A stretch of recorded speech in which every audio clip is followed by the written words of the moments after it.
Good morning, Radhe Radhe, जय श्री राम। स्वागत है आपका अपने नीचे कोचिंग क्लासेस के अंदर। तो आज का हमारा एक नया टॉपिक है छायावाद काल, यानी द्विवेदी युग है वो हमने कंप्लीट कर लिया है। उसके बाद का युग आता है वो छायावाद काल आता है। और छायावाद काल है वो क्या है, अलग अलग विद्वानों ने इसकी समय सीमा है वो भी अलग अलग मानी है। अगर डॉक्टर नगेंद्र के अनुसार पूछा जाता है कि छायावाद का प्रारंभ कब से हुआ, तो उन्होंने 1918 ईस्वी में, और जयशंकर प्रसाद ने भी क्या है 1918 ईस्वी में माना है। क्यों माना है? क्योंकि जयशंकर प्रसाद निराला पंथ की जो रचना है उसका काल यानी उसका समय है वो 1918 ईस्वी की रचना के आसपास माना जाता है। इसी के आधार पर इन्होंने क्या है छायावाद का समय है वो 1918 माना है। कुछ विद्वान हैं जिन्होंने छायावाद का समय 1920 से माना है। वो क्यों माना है? क्योंकि 1920 ईस्वी तक महावीर प्रसाद द्विवेदी है वो सरस्वती पत्रिका के संपादक रहे थे, और 1920 ईस्वी तक का समय है वो द्विवेदी युग के नाम से जाना जाता है। और उसके बाद का जो समय आता है वो छायावाद का समय माना जाता है। उसमें डॉक्टर गणपति चंद्र गुप्त और डॉक्टर वचन सिंह का समय है वो 1920 से माना जाता है। छायावाद यानी छायावाद है वो कल्पना और रहस्य के आधार पर जो साहित्य हिंदी में रचा गया था उसे ही छायावाद कहा जाता है। अगर छायावाद का नाम पूछा जाता है कि छायावाद नाम है वो सर्वप्रथम किसने दिया था, तो छायावाद का नाम सर्वप्रथम है वो मुकुटधर पांडे के द्वारा दिया गया है। तो अब हम देखते हैं कि छायावाद काल यानी इसका समय पूछा जाता है तो इसका समय है 1920 से लेकर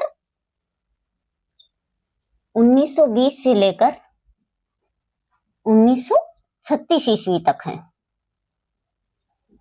ये इनका समय है। और 1918 ईस्वी से यानी 1918 ईस्वी से प्रारंभ किसने माना है? 1918 ईस्वी से प्रारंभ है वो छायावाद का समय माना है।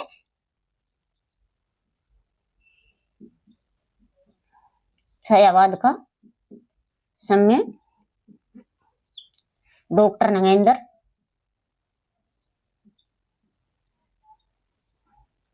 आचार्य रामचंद्र शुक्ल के अनुसार।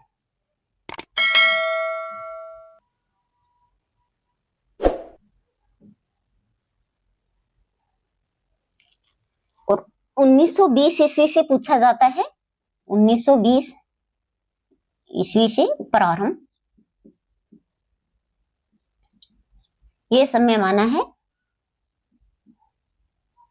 डॉक्टर गणपति चंद्रगुप्त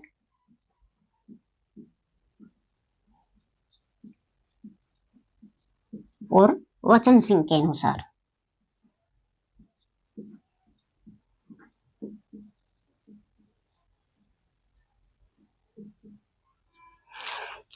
प्रश्न पूछा जा सकता है कि डॉक्टर गणपति चंद्र गुप्त ने छायावाद का समय है वो कब से प्रारंभ माना है, तो 1920 ईस्वी। हमारा आंसर रहेगा 1920 ईस्वी। अगर डॉक्टर नगेंद्र और रामचंद्र शुक्ल के अनुसार छायावाद का समय माना जाता है तो वो है 1918 ईस्वी में। वैसे छायावाद का समय पूछा जाता है कि छायावाद का काल है वो कब से प्रारंभ है, तो हमारा आंसर रहेगा 1920 से लेकर 1936 ईस्वी तक। अब नोट लगाकर लिखो,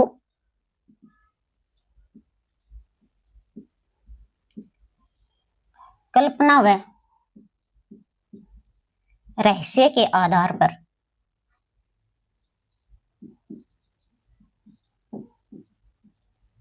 जो साहित्य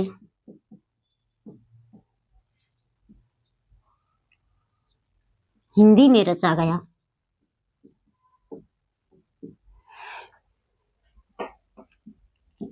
उसे छायावाद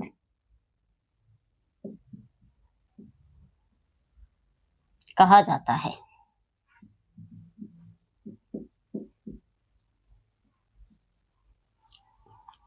अब लिखो नोट लगाकर,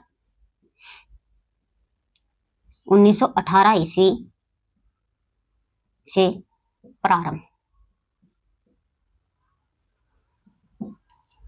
जयशंकर प्रसाद की रचना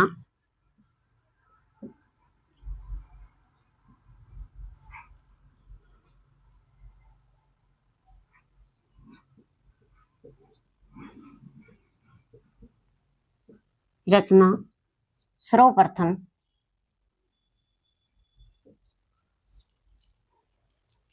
जयशंकर प्रसाद की रचना सर्वप्रथम झरना का प्रकाशन वर्ष होने के कारण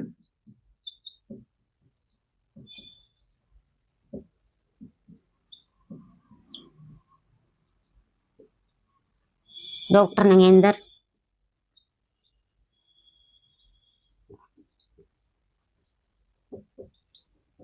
और आचार्य रामचंद्र शुक्ल के अनुसार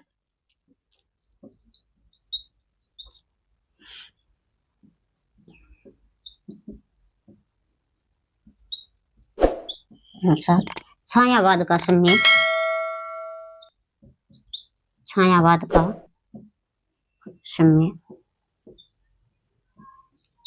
1918 ईस्वी से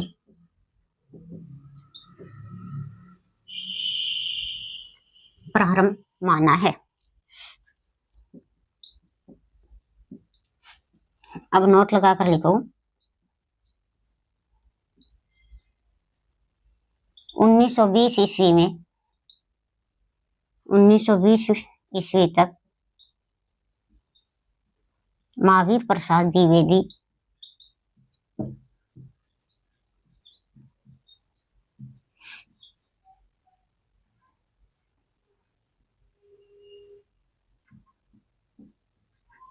सरस्वती पत्रिका का संपादन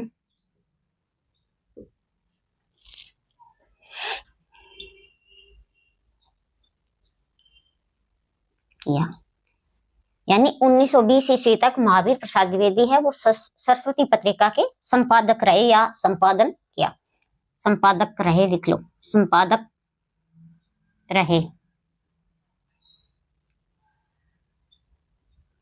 उसके आधार पर 1920 ईस्वी तक द्विवेदी युग और बाद का जो युग आता है,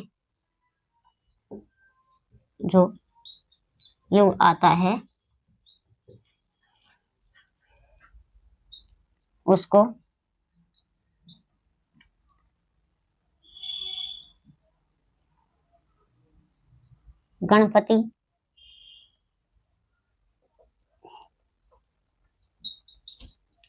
गणपति चंद्रगुप्त और अन्य विद्वानों ने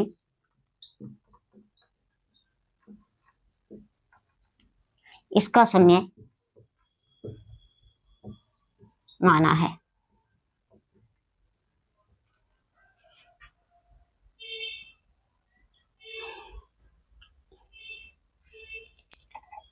छायावाद काल, इसकी समय सीमा पूछी जाती है तो 1920 से लेकर 1936 ईस्वी तक है। अगर 1918 ईस्वी से प्रारंभ छायावाद का समय माना है वो डॉक्टर नगेंद्र और आचार्य रामचंद्र शुक्ल के अनुसार है। 1920 ईस्वी से प्रारंभ माना है डॉक्टर गणपति चंद्रगुप्त और वचन सिंह के अनुसार। प्रश्न पूछा जा सकता है कि डॉक्टर वचन सिंह ने छायावाद का समय है वो कब से माना है, तो हमारा आंसर रहेगा 1920। यानी कल्पना व रहस्य के आधार पर जो साहित्य हिंदी भाषा में रचा गया था उसे ही छायावाद कहा गया है।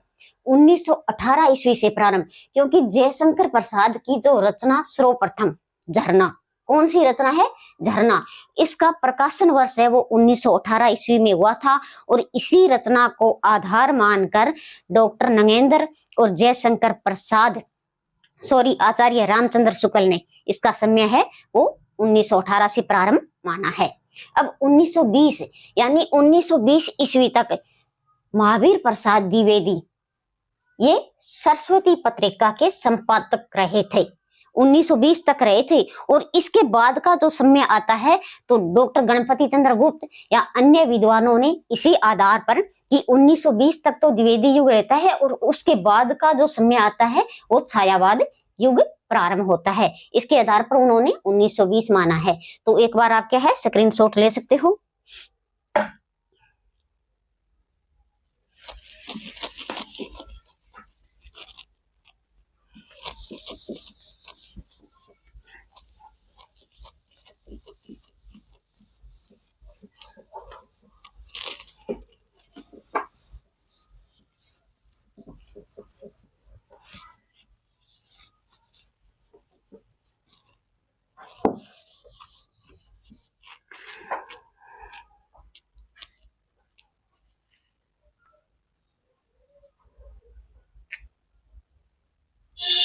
अब नामकरण,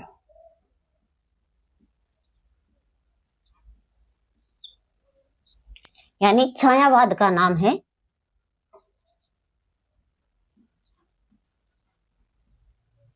छायावाद का नाम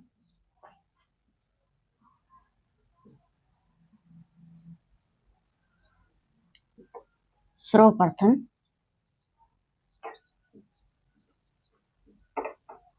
मुकुटधर पांडे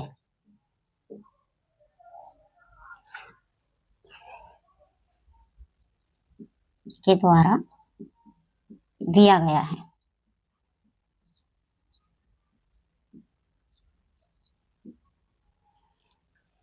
अब नोट लगा कर लिखो।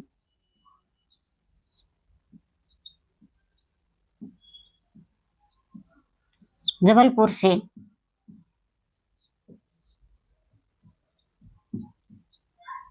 प्रकाशित होने वाली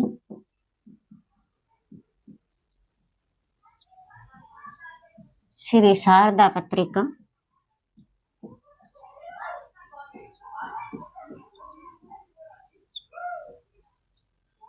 1920 ईस्वी में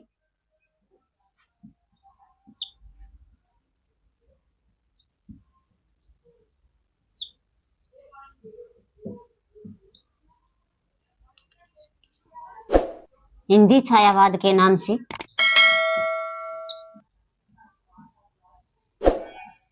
चार लेख प्रकाशित हुए।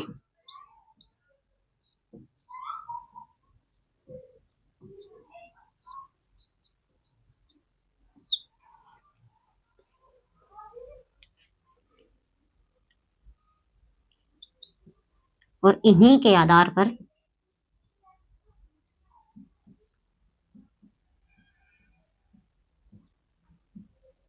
इस युग को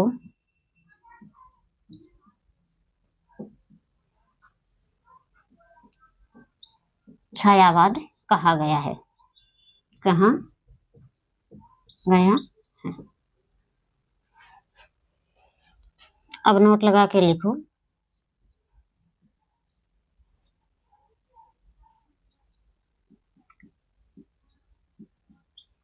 छायावाद नाम से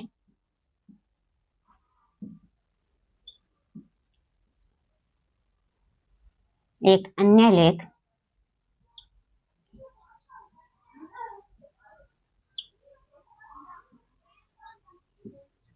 डॉक्टर सुशील कुमार के द्वारा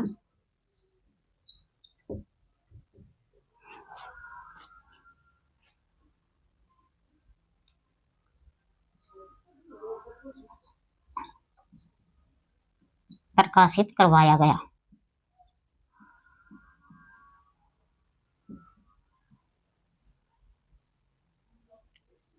जिसको इन्होंने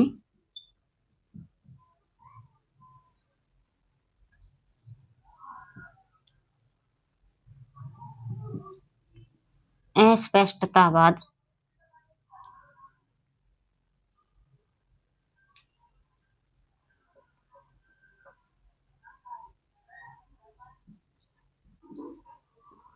के नाम से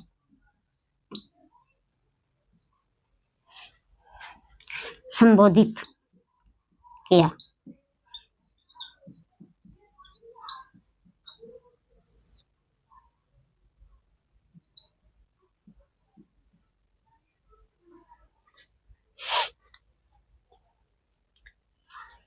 यानी क्या है नामकरण। यदि नामकरण के बारे में पूछा जाता है कि छायावाद का नाम है वो सर्वप्रथम छायावाद किसने दिया था, तो हमारा आंसर रहेगा मुकुटधर पांडे ने। यानी छायावाद नाम है वो किसकी देन मानी जाती है, मुकुटधर पांडे की नाम मानी जाती है। यानी जबलपुर से प्रकाशित होने वाली श्री शारदा पत्रिका, कौन सी पत्रिका है, श्री शारदा पत्रिका 1920 ईस्वी में छायावाद के नाम से 4 लेख प्रकाशित हुए थे। और इन्हीं के आधार पर इस युग को छायावाद है कहा गया है। छायावाद नाम से एक अन्य लेख पूछा जा सकता है कि छायावाद नाम से एक अन्य लेख है वो किसके द्वारा प्रकाशित करवाया गया, तो वो डॉक्टर सुशील कुमार के द्वारा प्रकाशित करवाया गया है। और इस जिसको इन्होंने क्या है अस्पष्टतावाद कहा है, यानी छायावाद को अस्पष्टतावाद कहने वाले विद्वान कौन हैं? तो डॉक्टर सुशील कुमार हैं। पूछा जा सकता है कि छायावाद को अस्पष्टतावाद नाम से किसने संबोधित किया? तो हमारा आंसर रहेगा डॉक्टर सुशील कुमार। तो एक बार आप क्या है स्क्रीनशॉट ले सकते हो।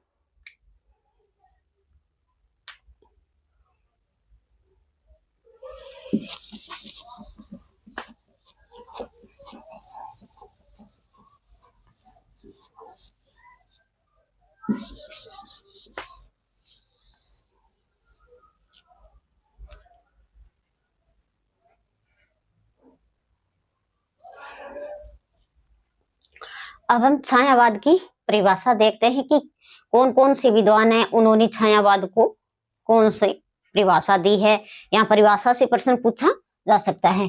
तो छायावाद की परिभाषा देखते हैं।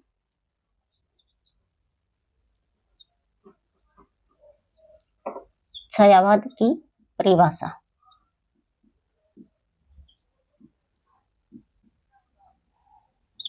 यानी डॉक्टर नगेंद्र। सबसे पहले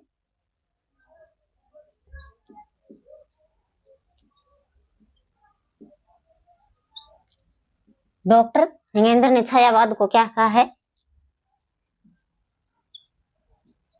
स्थूल के प्रति सूक्ष्म का विद्रोह। ये परिभाषा किसने दी है? तो डॉक्टर नगेंद्र ने दी है। उन्होंने कहा है छायावाद वो स्थूल के प्रति सूक्ष्म का विद्रोह है। दूसरी परिभाषा हम देखते हैं किसकी है? डॉक्टर राम कुमार वर्मा।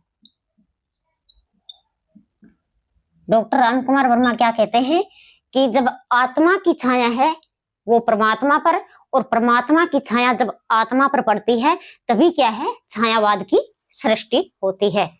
जब आत्मा की छाया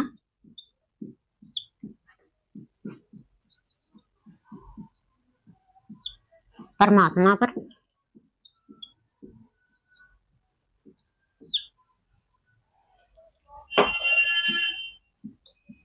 पड़ती है और परमात्मा की छाया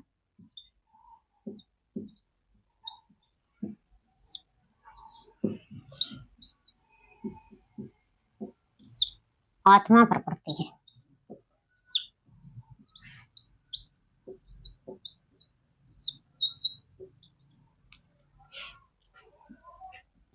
तब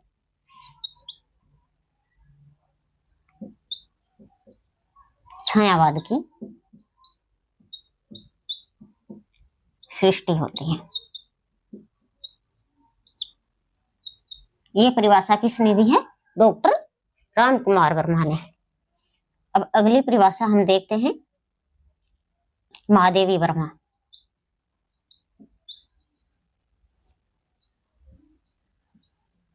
महादेवी वर्मा ने क्या कहा है?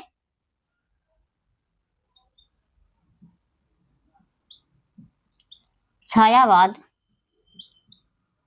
तथावत प्रकृति के बीच जीवन का उद्गित है।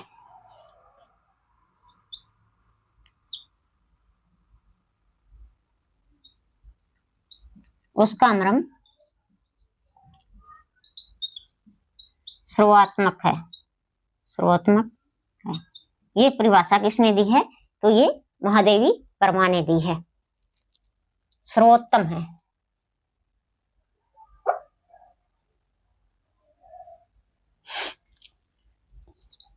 अब लिखो जयशंकर प्रसाद के अनुसार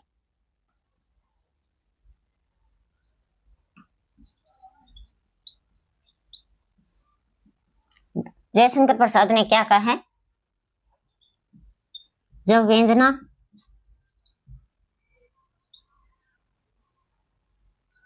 में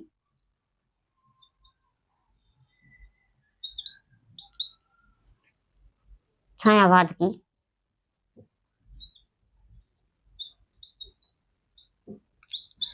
स्वानुभूति अभिव्यक्त होती है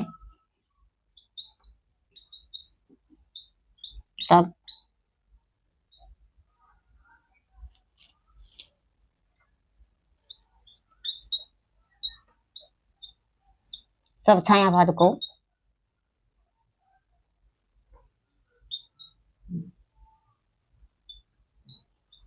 अभिहित कहा गया है।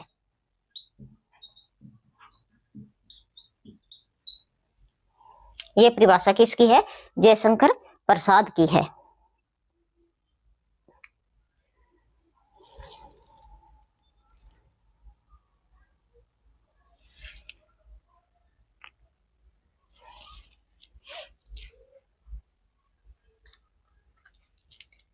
डॉक्टर नगेंद्र के अनुसार स्थूल के प्रति सूक्ष्म का विद्रोह, ये परिभाषा किसकी है? तो डॉक्टर नगेंद्र की है। ध्यान से देखना है कि उन्होंने क्या कहा है, स्थूल के प्रति सूक्ष्म का विद्रोह। डॉक्टर रामकुमार वर्मा क्या कहते हैं, जब आत्मा की छाया परमात्मा पर पड़ती है और परमात्मा की छाया आत्मा पर पड़ती है तभी छायावाद की सृष्टि होती है। ये परिभाषा किसकी है? डॉक्टर रामकुमार वर्मा की। महादेवी वर्मा यानी महादेवी वर्मा क्या कहते हैं कि छायावाद तत्वतः प्रकृति के बीच जीवन का उद्गित है और उसका मर्म है वो सर्वोत्तम है। ये परिभाषा किसने दी है? ये महादेवी वर्मा ने। जयशंकर प्रसाद क्या कहते हैं कि जब वेदना में छायावाद की स्वानुभूति अभिव्यक्त की जाती है तभी हिंदी में इसे छायावाद के नाम से अभिहित कर दिया जाता है, छायावाद नाम से। ये परिभाषा किसकी है? तो ये है जयशंकर प्रसाद की। तो एक बार आप स्क्रीनशॉट ले सकते हो।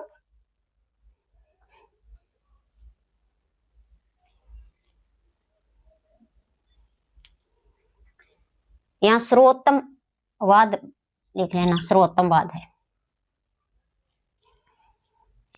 तो आज का हमारा वीडियो है यहीं तक। मिलते हैं नेक्स्ट वीडियो में, तब तक के लिए धन्यवाद। जय हिंद, वंदे मातरम।